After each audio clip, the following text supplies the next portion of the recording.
안녕하세요.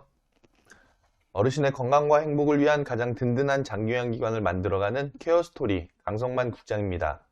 우리가 매월 5일부터 10일 사이에 롱텀 케어에서 청구를 하죠. 청구할 때에는 공단부담금, 가상금에 대한 부분을 청구하는 건데 그 청구하는 과정이 청구하는 대상이 되는 금액부터 우리가 알아야 되겠죠. 즉 지난달 1일부터 말일까지 그 사이에 어르신들께서 장기요양기관을 이용하신 그 내역에 따라서 그 다음 달, 이번 달에 5일부터 10일 사이에 청구를 한다는 거죠. 자, 예를 들면 12월 5일 날부터 10일까지 청구를 할 수 있는데 그 청구하는 대상이 되는 달이 바로 지난달 11월이다라는 거예요. 11월 1일부터 30일까지 어르신께서 이용하신 그 내역을 12월 5일부터 10일에 청구를 하는 거죠. 그리고 나서 청구한 금액은 청구한 달 25일경에 청구한 금액이 시설 운영비 통장, 공단에다 등록해 놓은 통장으로 지급이 된다라는 겁니다. 자, 그러면 우리가 5일부터 10일까지 청구를 하고 나서 보호자분들께 본인 부담금하고 식재료비, 간식비를 안내해야 되잖아요. 자, 그 안내하는 과정을 어떻게 작성해서 안내를 할 거냐, 그걸 이제 보여드리려고 하는 거예요. 일단은 첫 번째로는 장기요양 급여비용 명세서를 보호자분들께 발부해 드려야 되는 것은 법으로 정해져 있습니다. 그래서 지금 보시는 화면에 장기요양 급여비용 명세서가 나와 있죠. 이거를 작성해서 보호자분들께 무조건 제공을 해야 돼요. 그래서 문자나 밴드를 확인 못 하시는 분들이라고 하면은 그러면 우리가 종이로 해서 보내드려야 되는데, 네이버 밴드를 활용하실 수 있는 분들, 확인하실 수 있는 분들이면 네이버 밴드를 통해서 제공해 드리면 효율적으로 관리할 수가 있겠죠. 그리고 제공해 드리기도 편합니다. 또는 카톡으로도 제공해 드려도 된다라는 걸 여러분들 아시면 되겠고, 그러면 이 장기요양급여비용 명세서라는 것이 무엇이냐? 일단은 우리가 그 일종의 이 장기요양급여비용 명세서는 영수증이다, 이렇게 좀 생각하시면 될 것 같아요. 병원 가시면은 병원에서도 진료받고 나서 영수증 받으시죠. 그 명세서 같은. 그거하고 똑같은 겁니다, 이것도. 그래서 이 명세서를 가지고서 보호자분들이 소득공제를 받을 수 있어요. 그런데 요즘에는 종이를 들여서 뭐 그림 파일을 드렸다고 해서 그 그림 파일 가지고 뭘 한다든지 그렇게 하지 않고 홈택스를 다 이용하고 있죠. 매년 초에 홈택스에다가 장기요양기관에서 어르신들께서 납부하신 본인 부담금, 그런 내역들을, 또 비급여, 식재료비, 간식비를 홈택스에다 매년 초에 입력을 합니다. 그러면 자동으로 연말정산이 되게끔 그렇게 지금 시스템이 되어져 있어요. 그래서 연말정산 기간 때 이제 입력을 하는 거고, 그게 그쵸, 해마다 이제 매월 초 정도 되니까 여러분들은 그렇게 정도만 알고 계시면 되겠고요. 자, 그러면 우리가 5일에서 10일까지 청구를 하고 나서 어르신들께 이 비용을 어떻게 안내를 하는지, 그거에 대해서 작성하는 것부터 같이 보도록 하시겠습니다. 먼저는 지금 보시는 화면에서 장기요양급여비용 명세서부터 우리가 이제 봐야 되겠죠. 작성하는 거를. 일단 우측 상단에 중간하고 퇴소라는 부분이 있어요.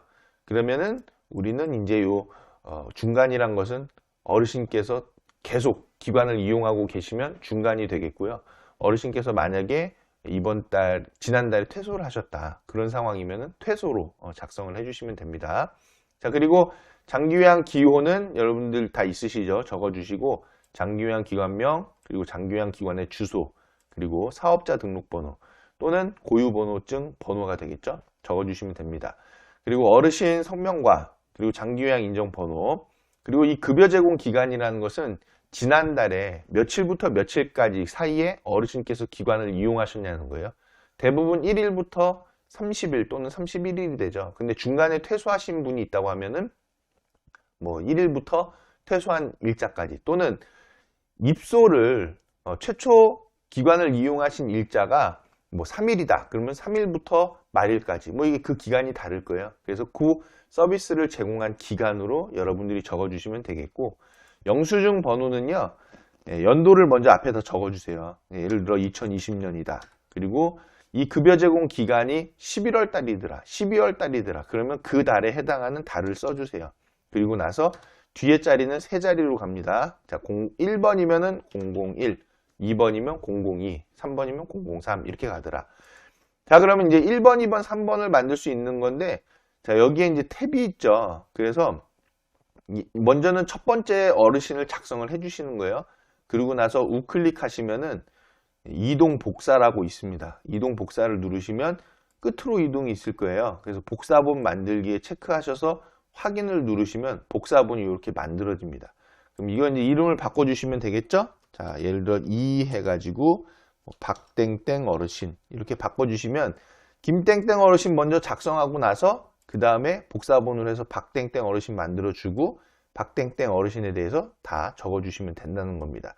잘못 적으셨다고 하면 또 삭제도 되죠. 이게 삭제하면은 이렇게 삭제도 됩니다. 자, 그래서 이제 첫 번째 어르신부터 작성을 하는데 여기 앞에다가 탭 번호를 뭐 2020에 11에 001에 김땡땡 어르신 이렇게 작성하셔도 되고 또는 뭐 월 적으셔도 되고 그건 여러분들께서 이름을 자유롭게 바꿔주세요. 이름은 우클릭해서 여기 이름 바꾸기 있죠? 그 다음에 바꿔주시면 되겠다라는 겁니다. 자, 그러면 이제 밑에 실제적인 이제 보호자분들께서 납입하실 금액 그런 것들을 작성해 볼 텐데요. 자, 먼저는 본인부담금이 있죠. 이 본인부담금은 우리가 어디서 확인을 할 거냐? 청구를 하고 나시면은 청구 명세서라는 게 있어요. 그리고 청구서라는 게 있죠. 여러분들께서는 이 청구서와 청구 명세서는 파일로 저장을 해 두셔야 됩니다. 그리고 월별로 분류를 해 놓으세요. 컴퓨터에 저장을 그렇게 하세요. 자, 그래서 이 청구서와 청구 명세서는 가급적이면 출력을 해 두셔야 됩니다. 출력을 해 두시는 게 좋고 그리고 서명이 다 되어져 있어야 되겠죠. 거기에 대표자분 또는 시설장님 해서 거기에 이제 청구한 사람과 함께 거기에 서명을 해 주셔야만 합니다. 그래서 서명한 것을 반드시 여러분들께서 보관을 하고 계셔야 한다라는 거 기억해 두시고 서명까지 다 했으면 스캔해서 전자파일로 보관하셔도 되고 또는 그냥 종이 문서로 보관하셔도 됩니다. 근데 가급적이면 이제 요즘에는 다 이 전자파일, PDF로 저장하는 추세죠. 근데 저는 이제 전자파일로 저장한다고 하면은 또 복사본도 해둬야 돼서 좀 불편한 부분도 사실 있긴 있어요. 그래서 종이 파일과 전자 파일을 적절하게 잘 효율적으로 관리를 하시면 좋겠다라는 거고 여튼 청구서와 청구 명세서 보시면은 청구서에 서명하는 란이 있어요. 거기에는 대표자분과 청구하신 분의 서명이 꼭 있어야 한다라는 거 여러분들 알아두시면 좋겠고 자, 이 본인부담금은요. 청구 명세서를 보면은 거기 하단에 본인부담금이라고 나와 있습니다. 그러면은 여기다가 그 본인부담금을 그대로 작성해 주시면 돼요. 보면 뭐 예를 들어 13만 1,560원이더라. 적어 주시면 되겠죠? 그리고 공단부담금은 그 어르신의 청구 명세서 하단에 또 마찬가지로 본인부담금 옆에 청구액이라는 게 있을 거예요. 그 청구액 금액을 그대로 적어 주시면 됩니다. 청구액은 뭐 예를 들어 165만 4,320원이더라. 이렇게 적어 주시면 이 두 개를 합쳐서 급여가 되는 거죠. 가상금은 생각하지 마시고 가상금은 적지 마세요. 네, 본인 부담금과 청구액 그 두 가지만 해서 적어 주신다는 거 여러분들 아시면 되겠습니다. 자, 그런 다음에 그 밑에 식사 재료비 나오죠. 우리 식재료비인데 아침, 점심, 저녁 식사하시는 부분이에요. 자, 그거를 횟수를 다 여러분들께서 파악을 해 주셔야 됩니다. 어르신께서 며칠부터 며칠까지 그 사이에 아침, 점심, 저녁을 몇 회 드셨나 에다가 곱하기 식재료비 단가를 곱해 주시면 이 금액이 나오는 거죠. 혹시라도 외박하셨거나 또는 외출하셨거나 또는 병원에 가셨거나 그래서 시설 내에서 아침이나 뭐 점심이나 그렇게 안 드셨다고 하면은 그거는 빼고 실제로 시설에서 드신 것만 파악해서 횟수에다가 곱하기 단가에서 적어주시면 되는 거예요. 자, 그런데 뭐 무난하게 그냥 뭐 요양원이다 라고 했을 때에는 뭐 단가가 2,000원이더라. 거기에 아침, 점심, 저녁이더라. 그래서 30일을 드셨더라. 그러면은 2,000원 곱하기 하루에 3번이니까 6,000원이겠죠, 단가가. 그러면 30일이면 18만 원 정도가 되겠죠. 자, 이렇게 적어주시는 건데 혹시 만약에 이제 이 기간 안에 외박하셨다거나 병원 가셨다거나 뭐 그러면 그런 비용들을 여기서 횟수를 빼서 적어주셔야 한다는 거. 그리고 상급 침실이 있다고 하면은 여기에 상급 침실 이용료 적어주시고, 그리고 임용비가 혹시라도 발생했다고 하면 그 부분도 적어주시고, 그리고 간식비는 뭐 아침 간식, 그러니까 오전 간식, 오후 간식 이렇게 되어 있잖아요. 간식비가 하루에 1,000원이더라. 그러면 오전에 500원, 오후에 500원이겠죠. 근데 오후만 드셨더라. 오전에 안 드시고. 그럼 500원만 산정해야 되겠죠. 이런 식으로 간식비도 드신 부분만 산정해서 단가를 곱해주시면 되는 거예요. 자, 근데 예를 들어 뭐 1,000원인데 어르신께서 하루에 1,000원인데 어르신께서 30일을 계속 계셨다. 그러면 일반적으로 일시, 백천만, 3만 원 이렇게 발생을 하는 거겠죠. 근데 만약에 어르신께서 외박이나 외출이나 뭐 병원을 가셨다든지 해서 간식을 안 드셨을 때에는 그 간식 회분은 빼주셔야 한다는 거, 그리고 그렇게 해서 산정해 주셔야 한다는 거 꼭 기억하시기 바랍니다. 자, 그러면 비급여 개가 여기 나오죠. 자, 여기 8번이라고 돼 있어요. 자, 그래서 이 식재료비 18만원, 간식비 3만원에서 다 함수를 걸어놨습니다. 그대로 쉽게 나온다 이런 거죠. 자, 그 다음에 오른쪽에 보시면은 총액이 있는데 이 총액은 3 플러스 8이죠. 그래서 여기 급여의 총액, 1 플러스 2 한 게 3이더라. 그리고 8은 비급여 총액, 여기서부터 식재료비와 뭐 상급침실 이용료, 임용비, 간식비 더해서 요게 8이죠. 그래서 그 두 개를 더한 게 이거고요. 실제로 이제 보호자분들께서 시설에 납입하실 금액에 대한 부분은 바로 이 본인 부담 총액인 거죠. 즉 본인 부담금과 8 비급여의 합계더라. 식재료비와 간식비의 합계라는 거죠. 두 개를 더해서 34만 1,560원 뭐 이런 식으로 계산이 되는 거예요. 이렇게 아시면 되겠고, 이제 보호자분들께는 요 금액을 안내를 드려야 되는 거죠. 자, 요 밑에 보면 이제 수납하는 금액이 있어요. 그래서 실제로 이제 수납하는 금액은 요 금액을 수납하게 되는 거기 때문에 그대로 여기에 이제 작성이 되는 거다라는 거고, 가급적 이제 시설에서는 카드를 좀 안 받으시는 게 좀 좋죠. 근데 뭐 제가 이거를 받지 마라 이렇게 하는 게 아니고 시설의 원활한 운영을 위해서는 카드가 조금 불편하다라는 걸로 말씀드릴 수 있고, 그래서 이제 대부분이 다 현금으로 무통장 입금으로 받고 계시는 거죠. 안내를 드리면 무통장으로 입금해 주시는. 자, 그래서 이 현금의 이 금액이 그대로 작성이 되는 거고 합계니까 그대로 작성이 되는 겁니다.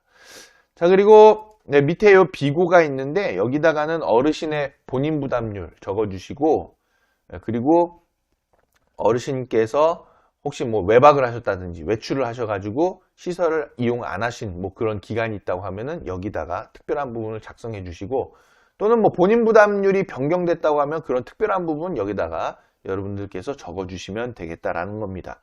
그리고 날짜 써 주시고요. 시설명, 기관명 적어 주시고 대표자 적어 주시고 여기다가는 직인을 찍어 주셔야 되는 거예요. 자, 근데 이 파일을 그대로 보호자분들께 네이버 밴드에서 보낸다거나 그럴 거면은 여기에다가 직인을 넣을 때는 여기 삽입이 있어요. 삽입 누르시면 그림이 있죠. 자, 이 디바이스 이 부분으로 클릭을 하시면은 직인을 찾을 수 있는, 이미지를 찾을 수 있는 요 창이 따로 뜹니다. 그러면 직인 찾아서 이미지로 넣어주시면 돼요. 자, 직인은 여러분들께서 그 A4 용지에다가 직인을 예쁘게 찍어서 그걸 스캔을 합니다. 스캔을 해서 그 직인 부분만 딱 이미지로 해서 파일을 갖고 계세요. 그 파일을 이런 때에 불러다가 여기다가 직인으로 삽입해서 넣어주시면 되는 겁니다. 자, 그러면 이제 이 장규양 급여비용 명세서는 다 작성이 됐고요. 요 밑으로는 어르신 입소비용 안내인데 여기다가 해당월을 적어주세요. 2020년 12월이더라. 이렇게 되겠죠? 자, 그리고 요 안내 멘트는 여러분들께서 작성해 주시고요. 그러면 이제 위에서 적어 놓은 본인 부담금과 식재료비, 간식비는 그대로 여기에 들어가게끔 함수를 잡아놨습니다. 다만 이제 상세 내역을 적어 주시는 게 중요한데, 본인 부담금 같은 경우에 며칠부터 며칠까지 어떻게 이용하셨고 본인 부담률이 얼마여서 이 금액이 나왔다라는 거를 구체적으로 좀 적어 주시면 보호자분들께서 이해하시기가 편하겠죠. 근데 그냥 돈만 그냥 13만 1,560원이 본인 부담금이에요 하면은 다 납득이 잘 안 되죠. 이해도 안 되고. 그래서 이 상세 내역을 잘 적어 주시는 게 중요하다. 그리고 식재료비와 간식비도 며칠간 몇 회를 드셨기 때문에 이 비용이 되었다라는 거를 구체적으로 적어주시면 좋겠죠. 뭐 빠진 날짜를 적어주신다거나 또는 총 드신 횟수를 적어서 여기다 해주시면은 보호자분들께서 더 확실하게 이해를 하실 수가 있는 거죠. 자, 그러면은 이 금액들이 다 더해져서 이번 달에 납입해 주시는 금액이 되는데 그 중간에 병원비와 약제비가 있어요. 어르신 병원을 동행해 드려서 기관에서 먼저 병원비를 납입해 드렸다고 하면은 그 납입해 드린 병원비를 그대로 여기에 적어 주시고 약도 마찬가지로 비용을 먼저 기관에서 지출을 해 주셨다고 하면은 이 부분을 적어서 보호자분께 그대로 청구를 하시면 됩니다. 이 기타에다가는 비급여에 해당하는 그런 내용들도 있을 수 있어요. 상급 침실 이용료나 임용비 같은 거 여기다 같이 적어 주셔도 되겠다. 아니면 여기 비급여에다 추가해서 함수를 또 적어 주셔야 하는데 그럼 또 서식 바꾸시려면 불편하시잖아요. 그래서 그냥 상급 침실 이용료나 그런 거 여기다 그대로 적어 주셔도 크게 상관은 없겠습니다. 저희가 뭐 서식을 아니면은 요거를 수정을 해서 여기 그 상급 침실료와 임의용비 그거를 여기다가 추가를 해드릴 수도 있어요. 그거는 저희가 상황 봐가지고 변경이 되면은 추가한 거를 공지해서 서식을 따로 올려드리도록 하겠습니다. 그러면 이제 합계 금액이 자동으로 계산이 되죠. 자, 여기에 안내가 있죠. 장기요양급여비용 명세서는 연말정산 증빙자료로 사용할 수 있다. 그리고 현금 영수증이 필요하신 경우에는 시설로 연락 주시면 현금 영수증을 발급해 드리고 있다는 거예요. 여러분들께서 식재료비와 간식비, 본인 부담금에 대해서는 현금 영수증을 발급해 드릴 수 있습니다. 현금 영수증을 어디서 발급하냐면은 홈택스에서 발급해 드려요. 네이버에다가 현금 영수증 발급하는 법 또는 홈택스에서 현금 영수증 발급하는 법 검색하시면은 홈택스에서 어떻게 현금 영수증을 발급하는지 구체적으로 상세하게 안내가 되어 있습니다. 여러분들이 아셔야 될 거는 본인 부담금, 식재료비, 간식비는 현금 영수증을 발급해 드릴 수 있다라는 거. 즉 보호자분의 요청이 있을 때는 발급해 드려야 되겠죠. 그리고 현금 영수증은 홈택스에서 발급한다. 그 두 가지 알아두시고 이 두 가지 내용을 가지고서 블로그에나 그런 정보를 보고서 홈택스에서 어떻게 현금 영수증을 발급하는지 공부해서 발급해 하시면 되겠다. 요거 제가 나중에 한번 조금 더 다뤄드리면 좋은데 뭐 인터넷에 워낙 블로그에 자료가 많이 나와 있어요. 그 현금 영수증 발급하는 방법에 대해서. 그래서 여러분들께서 그거 보시고 하셔도 충분하겠다라는 거예요. 자, 그리고 나서 여기에 이제 운영비 통장 계좌번호를 넣어주시면은 보호자분들께서 여기 통장에다 입금을 해주시겠죠. 자, 이 통장은 그 공단 부담금 받는 통장, 즉 공단에다가 등록해 놓은 통장이기도 하여야 합니다. 그리고 본인 부담금과 식재료비도 보호자분들께 받는, 즉 실제적인 운영비 통장이다라는 거예요. 그 통장을 여기에 적어주시고 마지막 인사 한 말씀 그리고 대표자 성함까지도 같이 확인해서 적어주시면 되겠습니다. 자, 이렇게 다 적으시면은 어르신 한 분께 다 된 거죠. 자, 그러면 이거를 보호자분들께 보내시려면 쭉 드래그를 해주세요. 드래그를 해서 컨트롤 C를 눌러보세요. 그럼 이렇게 복사가 되죠. 자, 그런 다음에 카톡 보내실 분 보호자분 카톡창 띄워주시고 여기다가 컨트롤 V 하면은 이미지로 붙여넣기가 돼요. 누르시면은 이미지로 바로 이렇게 전송이 됩니다. 그리고 이 전송한 이미지를 클릭해서 다시 한번 컨트롤 C를 하면은 또 복사가 되죠. 그래서 이 부분을 밴드에다가도 보내실 수 있으세요. 자, 밴드 창을 한번 띄워볼까요? 밴드. 이렇게 이제 그 보호자분들 밴드가 있잖아요. 거기다가 이 에디터에다가 붙여넣기 그대로 컨트롤 V 하면은 그대로 붙습니다. 자, 그래서 요거를 게시를 하시면은 요 내용대로 게시가 되어져서 보호자분들께서 이걸 보시고서 이제 입소 비용을 납입하게 되는 그런 과정이 됩니다. 자, 여기까지 해서 입소 비용 안내문과 장기요양 급여 비용 명세서 작성하는 방법에 대해서 살펴보셨고요.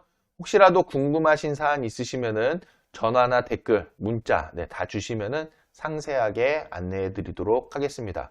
중요한 것은 이것을 작성해서 보호자분들께 이제 드리는 거잖아요. 그래서 밴드를 못 보시는 분들은 종이로 드릴 수밖에 없는데 밴드를 보시는 분들은 이제 밴드를 통해서 드리고 카톡으로도 드릴 수 있고. 그런데 중요한 거는 자, 보호자분들께서 나는 밴드로도 볼 수 있더라 또는 나는 종이로만 봐야 되더라 이런 분들이 있을 거예요. 그거에 따라서 보호자분들께서 원하시는 수단을 이용해서 보내드리는 거, 그리고 보호자분께서 이 비용에 대한 충분한 이해가 될 수 있도록 상세 내역을 잘 작성해서 보내드려야 한다는 거. 그리고 하나 더 추가한다면은 금액에 있어서 틀리면 안 되겠죠. 네, 그런 부분까지 잘 여러분들께서 검토하셔가지고 업무를 처리하시기를 부탁을 드리겠습니다. 감사합니다.